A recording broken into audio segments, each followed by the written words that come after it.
بسم الله الرحمن الرحيم نحمده ونصلي على رسوله الكريم أما بعد السلام عليكم ورحمة الله وبركاته. Урматтуу аталар, урматтуу агайын бир туугандар, баарыбызга бүгүнгү куттуу айт маарек болсун дагы бир жолу. Куттуу жума күнү маарек болсун. Кудай Тааланын жакшылыгы, эң чоң неаматы ушундай берекелүү күндөрдү көргөзүп, бизге насип кылып турат. Аллах Таалага чексиз, эсепсиз шүгүрлөр, мактоолорубуз болсун. Биздин жашообуздагы эң негиз болгон, мамлекеттин дагы эң негизи болгон бул үй бүлө жөнүндө. Баарыбыз эле ушул аталар өзгөчө балдарыбыз үчүн аракет кылып атабыз. Ошолордун таалим тарбиясына, илим билимине элден кем болбосун деп түнүбүздү таңга улап аракет кылып атабыз. Кудай Таалам өзү кабыл кылсын. Балдарыбызды, кыздарыбызды, үй бүлөбүздү тарбиялуу кылсын. Балдарыбыз, кыздарыбыз мээримдүү, боорукер, таква, акыл эстүү, мамлекетине, элине, жерине кызмат кылган мыкты, иншалла жакшы инсандар болуп чоңойсун. Жараткан Аллах Таала кереметтүү Куранда А'удhu billahi minash-shaytanir rajim. Bismillahir-rahmanir-rahim. Ya ayyuhalladhina amanu qu anfusakum wa ahlikum nara деп баяндайт. Бул аяттын маанисинде ey иман келтирген пенделер, qu anfusakum wa ahlikum nara, өзүңөрдү, нафсыңарды жана үй бүлөңөрдү тозоктун отунан куткаргыла деп Аллах Таала баяндайт. Эми урматтуу аталар, биз балдарыбызды, өзүбүздү, үй бүлөбүздү тозоктун отунан кандай кылып куткарабыз? Эмне менен куткарабыз дей турган болсо, уламалар айтат, бул аяттын хадистин ушул тафсиринде үй бүлөнү, бала чаканы, ошол бизге аманат болуп турган аялыбызды, үй бүлөбүздү, бала чакабызды тозоктон куткаруунун эң оңой жолу бул аларга жакшы таалим тарбия берүү, аларга илим, билим окутуу дейт. Эмне үчүн дегенде, адам баласы илим окуса, адам баласы жакшы таалим тарбия көрсө, жаман нерселерден, жаман чөйрөлөрдөн, жаман адамдардан, ар түрдүү жамандыктардын баарыны өзү айгинелеп, өзү тактап, эмне кылат экен? Аракет кылып, жашоосун алып барат экен. Урматтуу туугандар, биз ата катары, үй бүлөнүн башчысы катары өтө көп нерсеге жоопкербиз. Биздин жоопкерчилигибиз биринчиден жараткан Аллах Тааланын астында. Ошол эле кезде коомдун астында дагы чоң жоопкербиз. Адам баласынын жашы өткөн сайын, жашы улгайган сайын, анын жашоосу бааланат дейт. Анын жашоосу, урматтуу туугандар, эмне менен бааланат? Анын жашоосу салган үйү менен, тапкан акчасы менен, же сатып алган унаасы менен бааланбайт экен. Адам баласынын жашы өткөн сайын, анын жашоосу тарбия кылган уул кызы менен, үй бүлөсү менен, өзүнүн жүрүм туруму, кылган ибадаты менен бааланат. Жашыбыз 60-ка, 70-ке киргенде, үйүң чоң экен, машинаң чоң экен, акчаң көп экен деп айтса бир эки эле адам айтат экен. Бирок балаң тарбиялуу экен, кызың тарбиялуу экен, илим билимдүү экен, элиге, жериге кызмат кылган азамат экен деп элдин баары айтат. Ошондуктан, урматтуу аталар, урматтуу агайын бир туугандар, үй бүлөгө көңүл бурбасак болбой калды. Үй бүлө деген институт бул мамлекетибиздин негизи болуп эсептелет. Эгерде үй бүлө бактылуу болсо, эгер үй бүлө тынч болсо, эгер үй бүлөдө ата эне бири-бири менен ынак болсо, ата эненин максаты, ниети Кудай Тааланын ыраазычылыгы, Алла Тааланын ыраазычылыгы, şu балдардын жакшы таалим тарбиясы, илим билими ошолордун келечеги боло турган болсо, иншалла ошол үй бүлө биздин мамлекетибиздеги эң жакшы бактылуу үй бүлөлөрдүн катарына кошулат. Бүгүн чөйрөнү көрүп атабыз. Айылдарда, район, область кыштактарыбызда тилекке каршы ажырашуулар өтө көбөйдү. Ажырашуулар көбөйдү, зордук зомбулук көбөйдү. Балдардын, кыздардын ата-энесиге моюн толгоолук кылып, баш ийбестен, ата-энеге болгон урмат сыйдын ордуна койбостон, бүгүн коом бир кызыктай абалга кептелип бараткан сыяктуу. Ушунун бардыгы эмнеден десе, ушунун бардыгы, урматтуу туугандар, кайдыгерликтен. Биздин бүгүнкү күндөгү негизги максатыбыз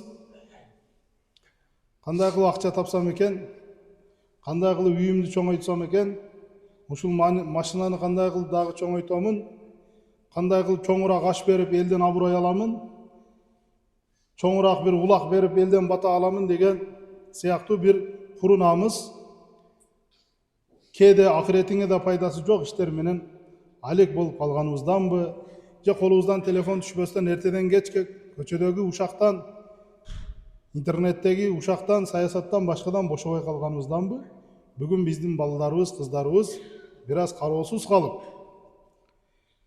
ошол балдардын курган үй бүлөсү, кыздардын курган үй бүлөсү ажырашып бактысыздыкка, жамандыкка кептелип турат. Ошондуктан эл катары, коом, мусулман катары ар бирибиз отуруп алып ойлонушубуз керек. Жараткан Аллах Таала Куранда бекеринен айткан жок: эркектер, аялыңарды, уулуңарды, кызыңарды, силерге махрам болгон ошо келиниңерди, небере чеберелериңерди тозоктун отунан куткаргыла деди. Урматтуу туугандар, балдар ошол дүйнөгө Кудай Таалам бизге неемат кылып берген перзенттерибиз биздин сүйлөгөн сөзүбүзгө карап, отурган турганыбызга карап, эл менен кылган мамилебизге карап, Алла Таала менен, дин менен кылган мамилебизге карап тарбия көрөт экен. Көпчүлүк ойлошу мүмкүн, отургузуп алып эле эртеден кечке насаат айта берсең тарбия ушулду. Жок. Тарбия деген балага ошол 14-15 жашка чейин атасынан эмне көрсө, энесинен эмнени көрсө, ошону өзүгө сиңирет экен. Ошону жан дүйнөсүгө сиңирет экен. Ошону акылга сиңирет экен. Мына ошол көргөн нерсесин акындык менен эмне кылат? Көчөгө, коомго алып чыгып, ошону аткарып, же коомго пайда келтирет, же Кудайым сактасын, коомго зыян келтирет экен. Бүгүн дүйнөнүн байлыктын артынан кууп, ырыскынын артынан кууп, биз кээде бала чакабызды тарбиясы менен алек боло албастан, үй бүлөбүз менен жумушубуз болбостон, туура жашообуз, комфортубуз оңолуп атат. Үйлөрүбүз жакшырып атат, унааларыбыз жакшырып атат, акчабыз көп, күндө кафеде, ресторанда тамак жейбиз, кечинде баарыбыз чайханадабыз, ал жагы жакшы. Бирок эң негизги болгон үй бүлө, бала акырабыздын тарбиясы бүгүнкү күндө кароосуз калып атат туугандар. Ошондуктан тарыхты карап көрө турган болсок, тарыхта аалымдар, кыйындар биздин өзүбүздүн эле кыргыз элинин чоң ата чоң энелери балдарын кандай тарбиялаган. Алардын нарк насил менен, каада салт менен, дини ислам менен, жүрүм турум менен тарбия кылып атат. Бир бала 16-17 жашка кирип, ошол өзүнүн үйүнөн чыкканда эң негизги болгон, уңгусу болгон тарбиясы, парасаттуулугу, акыл эси, отурганды турганды үйрөнөт, чоң кичинен сый урматты үйрөнүп, үйдөн тарбия көрүп чыккан. Андан арыга кийин илим алып, билим алып, анан өркүндөтүп, бүгүнкү күндө мына көрүп атасыздар, көпчүлүгү элге, журтка, динге кызмат кылып, мамлекетке кызмат кылып, ишин улантып. Ошон үчүн бүгүн баарыбыз каалайбыз. Мамлекетибиз өнүгүп кетсе, Баткен өнүгүп кетсе, район шаарларыбыз өнүксө, буну ким өнүктүрөт? Ошол биз каалаган инфраструктураны, жакшы мекемелерди, жакшы парктарды, мектептерди, детсадтарды, мечиттерди ким курат?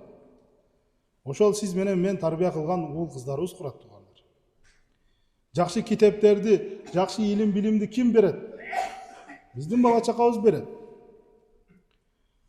Ошого мен аталардан сурагым келип атат, урматтуу туугандар.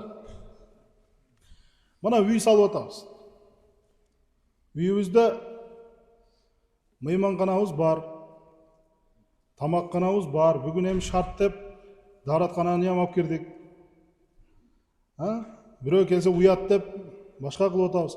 Үйүбүздө китепканабыз барбы? Үйүңүздө бир 200-300 китеп турат. Дини китептер, илимий китептер, адабияттар, адам баласынын жан дүйнөсүн өстүргөн, адам баласынын парасаттуулугун, ой жүгүртүүсүн жогорулаткан китептер коюлган бир китепканаңыз барбы үйүңүздө? Бүгүн биз эмне кылдык?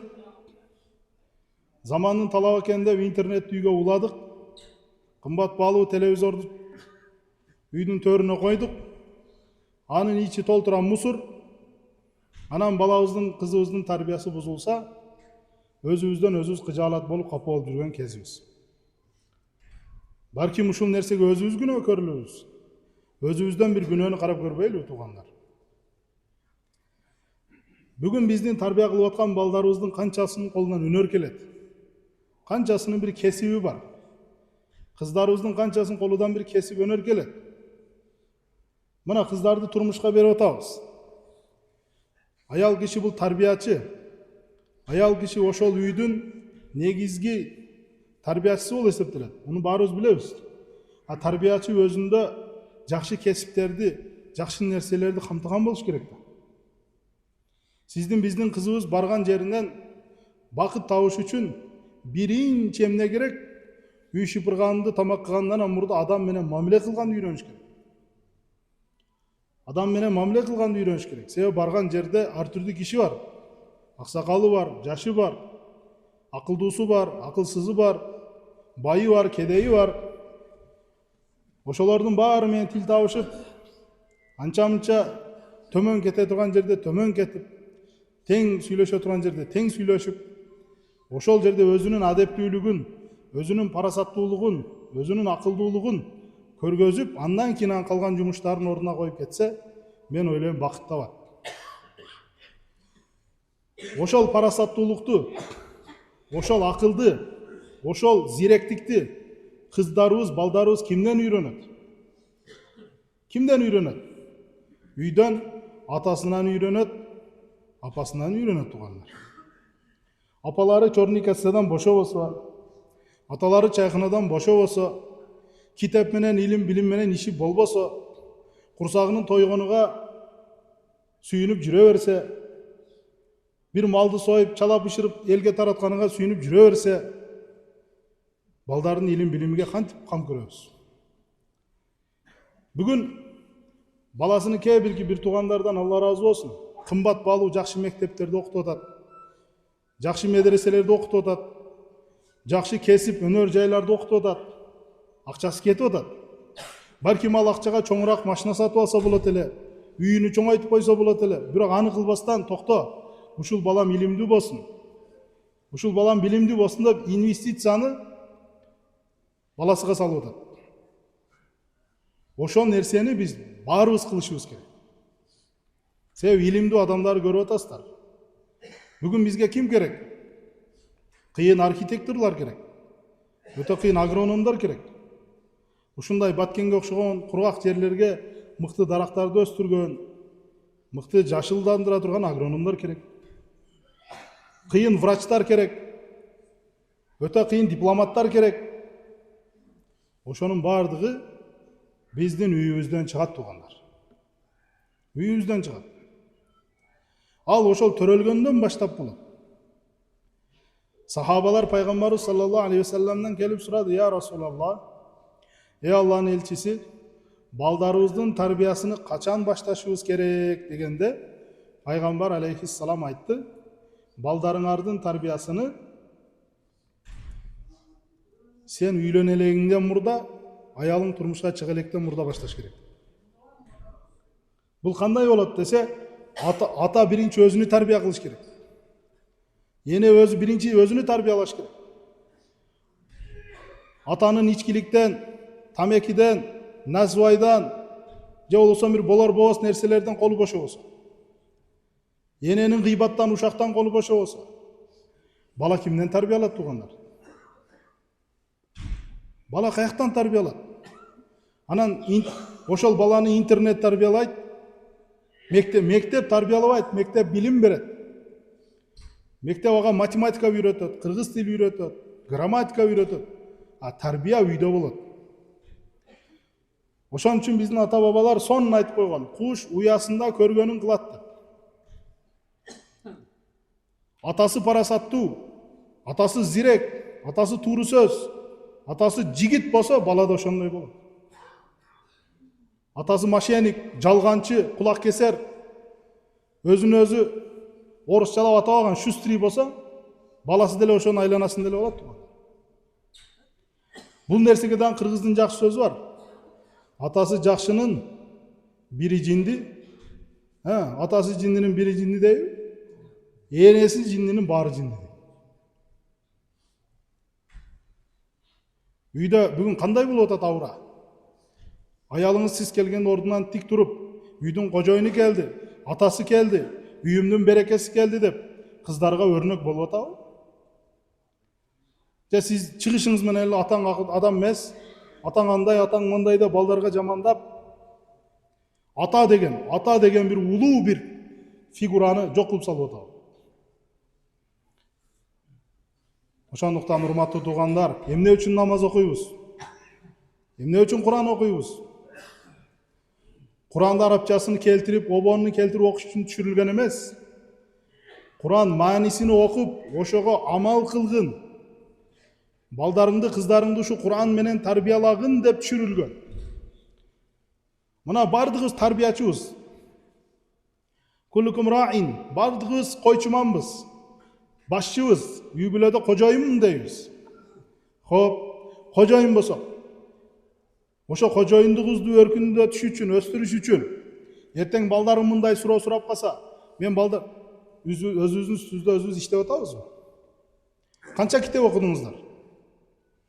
Канча журнал, гезиттерди окудуңуздар? Куран-ы Каримдин маанисини канча жолу окуп чыктык? Пайгамбар алейхиссаламдын 7000ден ашык хадисин канча жолу окудук? Бүгүн биз интернетти ачып атабыз, 1 минуттук, 2 минуттук кыска бир баянды угуп коебуз. Ол каякта айтылган, эмне себептен айтылган, кимге айтылган, аны менен ишибиз деле жок. Анан чыгып алабыз дагы, анау молдо мындай деди го, тигиси мындай деди го деп, молдону короз уруштурганда уруштуруп коюп, убактыбыз ушун менен өтүп атат. Чогулган жерде сүйлөшкөнүбүз саясат. Эми саясатты сүйлөсөң, эч болбосо саясатчы болушуң керек да. Баягы тракторчулар чогулуп алып, медицинаны сүйлөгөндөй эле болот да. Билбейсиң да. Бул интернет дегенге жалган маалымат деле чыга берет, чын маалымат деле чыга берет. Ошон үчүн мен китеп деп атам. Себеп китеп аалымдардын колунан, билимдүүлөрдүн колунан өтөт. Ошол жерге мына бул окуса болот, бул сага азык берет, билим берет деп печат басылат. Биз үйүбүзгө ошондой аураны кылбасак болбойт туугандар. Мына намаз окуп атабыз. Баарыбыз мына аксакал болуп калдык. Эртең балаңыз, ата, мен да намаз баштайын дедим эле. Намаздын канча парзы бар, канча шарты бар, канча рукуну бар. Даараттын канча парзы бар, гусулдун канча парзы бар. Парз деген неме өзү? Парзды аткарбай койсо эмне болот? Важипты аткарбай койсо эмне болот? Намазда топ кийбей намаз окуса эмне болот деп балаңыз сураса, так жооп бергенге сизде бирдеке барбы? Же молдо таанышыңызга чаласызбы? Молдо таанышыңызга чалсаңыз, абай койсо уят болосуз балаңыздан. Урматтуу туугандар, окубасак болбойт. Бүгүн өнүгүп аткан Япония, бүгүн өнүгүп аткан Европа, алар чайканада аш жеген үчүн өнүкпөй атат, алар окуп атат. Алар балдарын окутуп атышат. 2 комнат, 3 комнат квартирада жашайт. Эч ким аны уят кылган деле жок, сен 2 этаж үйүң жок экен депчи. Бүгүн биз 2 этаж имаратты салып, ичини баягы адамга ден соолукка зыян болот аткан химикат менен толтуруп, ошонун жылтырагыны мактанып отурабыз.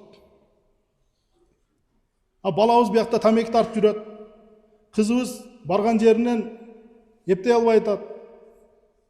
Үйлөп койгон балаң келин менен тил табыша албай атат. Арам алишти билбейт, шариятты билбейт. Бирок үйүбүз сонун. Эртең биз өтүп кеткенден кийин Аллах Тааланын астыга барганда Аллах Таала сурайт туугандар. Аллах Таала сурайт. Куллукум раин ва куллукум мас'улун ан раиятих. Ар бириңер жоопкерсиңер, жооптуу болгон нерсеңерге жооп бересиңер дейт. Мына бүгүн кече экен казыятка бирөө келип турду. Аксакал эле киши. Дамла дейт, 2 майран бир кесе 3 талакты жой берсе болот экен го дейт.